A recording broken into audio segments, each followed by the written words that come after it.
Breaking news, Chase just changed the game in the business funding and business credit world. Stricter rules, new credit card paths, and higher bars for approvals. And I know all this sounds crazy, but don't worry, I will show you everything as far as what changed and how to still get funded in this climate, all right? So what I want you to do is go grab your pen and paper. No, seriously, go grab your pen and paper because this is gonna be a good one.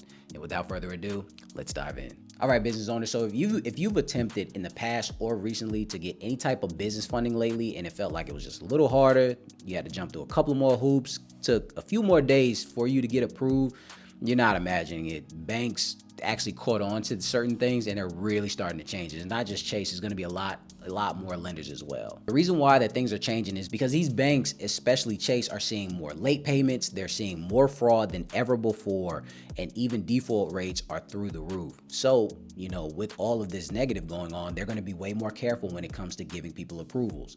So basically in plain English, we're in now the prove it to me movement, and we're talking about with the lenders. So that might mean more document requests and fewer easy yeses. So back then, if you just had a 700 with no negatives, it was easy for you to get a $20,000, $25,000 credit card with or without a relationship management connections. But now it's starting to get a little harder. Now, what does that mean for you specifically for Chase? Let's actually break that down and actually go into the cards. Because actually choosing the right tool makes everything way easier for you. I'm telling you right now. Because Chase has a small fraternity when it comes to their business credit cards, whether it's cash or travel. But we're gonna actually talk about those as far as the inks and then also the premium travel options as well. Because all these have different reasonings. So it's all about using certain ones for certain positions and certain situations. So different tools in the toolbox, if you will. So each one does a different job, and picking the right one depends on your plan. So let's first start with the Ink Business Unlimited. This is the simple workhorse that everybody goes after. Even I went after in my journey 6 years ago. It's popular because it typically offers that 0% APR purchase for a set period. All right, and we're talking about at least 12 months or more. And this variable of the APR applies after that. So a lot of people use this, for the investing because you don't have to worry about the interest. You also earn flat cash back on everything that you buy. And if you need to buy inventory or new laptops, ring lights, it doesn't matter. The plan to pay it off over the next few months, that's the bee's knees. And this card can actually give you breathing room without having to worry about interest breathing down your neck. The next business credit card is kind of similar to the last one that we just talked about. It's the business cash one. And this one often gives you, again, that 0% APR window up front. So then the variable of the APR, it differs. So it gives you that bonus rewards on everyday categories like office supply stores, internet, phone services, you name it. So if your business spends a lot in those buckets, then this can really stretch every dollar a little farther and you get a little more perks for it. The next one that we're going to talk about is the Business Ink Preferred Card. This card is for point lovers and travelers instead of just having a 0 APR. I still think you should go for the first two if you're starting out, but if you want to start here, that's fine. Because it focuses on strong points and select business categories and bigger travel value, okay? So when you redeem these points through the issuer's portal, especially other affiliate portals as well, if you like to travel often or like to stack points for trips and things of that nature, this is gonna be a very smart pick. I have this card, but it's not just for travel. It's because they also don't tell you it's very, very good for marketing purposes as well.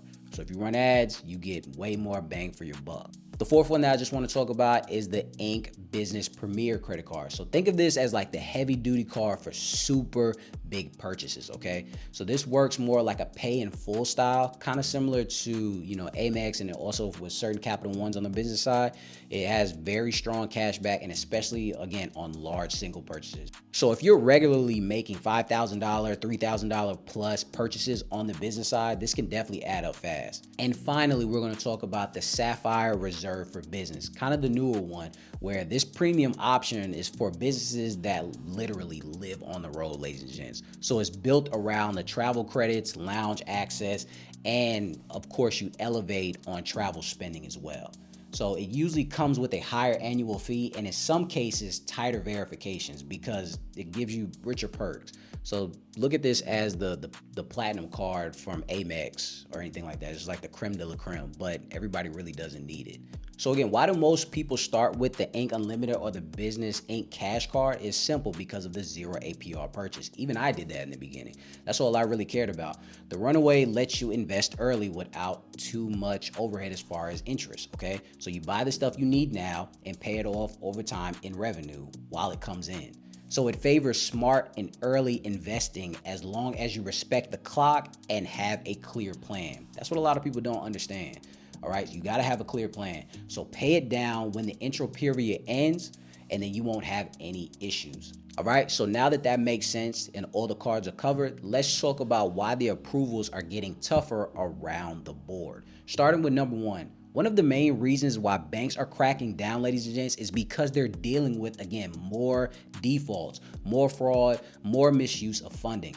All these people are getting these LLCs just to get business credit cards. You have no idea how many times I get on these calls with all of you guys, and it's like, yeah, I just don't want to have anything in my personal name. I want everything in my business. And then I ask, okay, great. Well, what's your business? Consulting.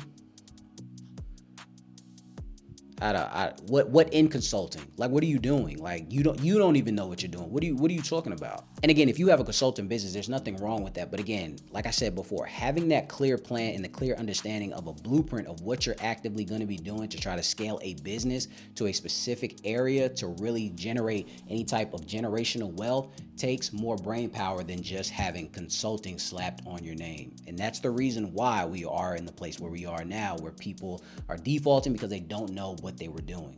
They still don't know what they're doing. So with the misuse of funding and the losses that these banks are taking, these lenders are starting to tighten up the rules to make it harder. So that means that there's going to be more identification checks, more business verification. So really taking that deep dive into your business, and sometimes starting you with really small limits just to prove that you are who you say you are and you're going to actually behave the way you need to behave with this type of funding. So that leads to the hot topic everyone asks, of course, about no doc funding. And I hear it all the time. And I'm not excluded, because even I've given you videos talking about no doc funding, how to actively do it. And again, I'm no different. But in those videos, I always talk about, don't be afraid of the paperwork. There's nothing wrong with having paperwork. If you have to show them your personal tax returns, just give it to them. It's fine. A lot of times they just want to make sure that you are who you say you are. Now, again, I'm not trying to weasel myself out of this. Again, I've talked about no doc funding. I'm probably still going to talk about it. But again, you can still get approved with no doc funding. But here's the real story. Banks, and Chase in particular, can ask for documentation at any point in time. And if your total exposure with them grows or something does not look right, they will need to verify. And you have to be okay with that. And here's another gem that a lot of people don't understand when it comes to Chase. They pretty much have a rough threshold of around $150,000 where documentation becomes way more likely. So if you have a personal account, you already have $80,000 there, $50,000 there, and then you got the business account and you get $100,000, you're kind of already at that threshold where they really sometimes don't ask for documentation. But if you ask for 110, now it's like, all right, now we're over this. Let me see 2 years of tax returns. Let me see what you've actively been doing to see if you actually can be awarded this stuff. So again, treat this as a prove it to me, situation, more so when they ask for documentation. And remember, if anything on your application looks off or is mismatched as far as your addresses, unclear business details because you're trying to be super clever and you're not clear, or credit issues, they can ask for documentation again and over. Now, do you want to go through that? No, just make sure everything is right across the board so they can feel that they can trust you. And on top of that, there are a few process changes that you actually might have already noticed. Chase has been leaning more onto the business relationship manager or the connects that people have, even that I have connects with. They really want to crack down hard on them and only want them to serve people only in their regions. So in many cases, they only ask you to assist businesses that are actually in your area. So some applications might be halted because of that. And then also, once you go in branch, they might ask for more identity checks and documentation review. So you have to be, again, ready for that. I'm going to keep reiterating that throughout the whole video. So you may hear prefaces like 2 years in business, 1 year in business, six months or anything like that. That's the tightness that they're doing now. So if you see stronger security steps before approvals, none of that means no. It just means, hey, we just want to make sure that you show up, you're organized, and you're prepared. Does that make sense? So yes, it might be just a tad bit harder, but it's not impossible, business owners. I'm telling you this right now. This is why I always try to give you the best information possible, not to try to steer you in the wrong direction or to give you something where it's like, I quit. It's like, no, you're just going to have to pivot, and that's fine. So to pivot, here are 3 main ways to still access the capital in today's climate, even with the bar set a little higher than what it used to be. So with the first thing, we're going to dial in again on your personal credit. I know I already talked about this, but your personal credit and your business setup is the main thing that's going to help you as far as foundation. So again, aim for that 700 or higher personal credit score, and you're going to have to keep your report clean, because remember, it's never about your score. It's always about your profile. Let me say it again. It's never about your score, always about your profile. Next, no recent late payments or any type of negatives on your credit report if you can help it. And I know you can help it because you can be responsible, and also either you get these negatives off or you pay somebody else to get it off. It's your choice, however you want to do it. And the next thing, having your business totally separate from your personal life. And that means having a real business entity totally separate. So if your name is Bob, you have to have something totally different from Bob LLC, okay? These underwriters are starting to check even more in depth when it comes to these businesses to make sure they're legit. They don't want any more fraud. So making sure that you have your business phone number, your domain that matches your LLC or whatever you have as corporation, your proper EIN number, your proper business phone number. Yes, you can't always use your personal. You can still use it, but it's always better to have it totally separate. All right, show that you mean business. And the next thing, paperwork, formatting the correct documents, operating agreements, licenses if you need it. This is going to lower the fraud flags, even if you're not there for fraud, so they can go ahead and move over to the next step as far as getting you approved.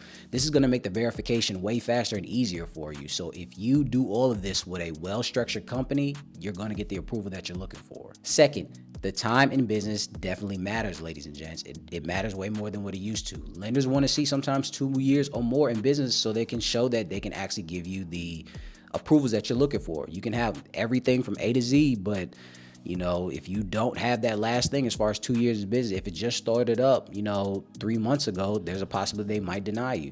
So now you got to really pivot towards that. So if you're trying to get age corporations or shelf corporations the correct way, not just going on some type of website, getting it, and then God forbid it comes with tax liens or cease and desist, anything of that nature, then click the link below so I can help you access that. Structure it the correct way where it works for your business and you can get way more than $50,000. I'm talking along the lines of $247,000, $750,000, and way more. Of course, even by me saying all that, I'm not going to say that I still don't help get clients approved, even with less than 2 years in business. But understand that banks prefer more of a track record when giving out larger amounts, even if it is $25,000. That's a lot of money. I know we're desensitized to that, but $25,000 is a lot of money, all right? Because if you're trying to scale quickly, one path is to acquire a property set up age corporation, like I stated, with complete and legitimate documents done the right way.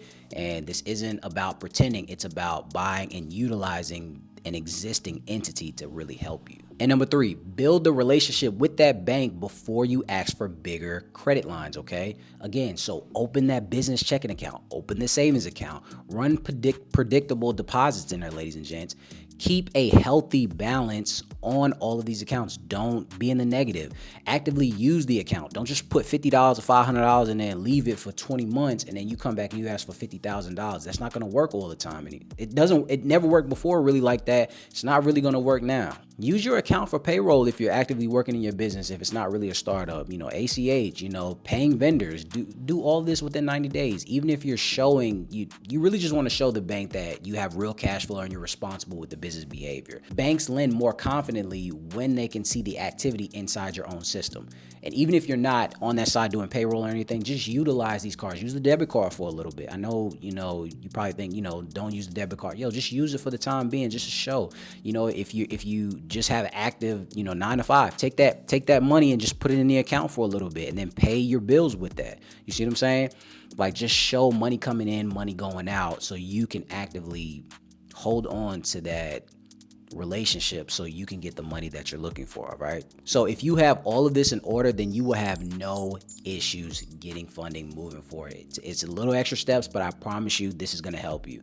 And I know some of you are like, I really want to do this, but I'm still a little afraid. I don't know what I'm doing. I tried it before. It didn't work. I don't know about my credit, anything like that. It's all right. It's fine. So what I want you to do, again, is click the link below, whether it's for Age Corporation or just getting funding in general, so I can help you map out that blueprint that's going to help you get those approvals. Because even though things are getting tight and things are getting harder, I still have connections in the banking world to help everybody as far as startups and people scaling their business still getting funding no matter what, because we have all the proper data points and the proper connections to get you the funding that you're looking for. So again, click the link below so you can access that capital soon.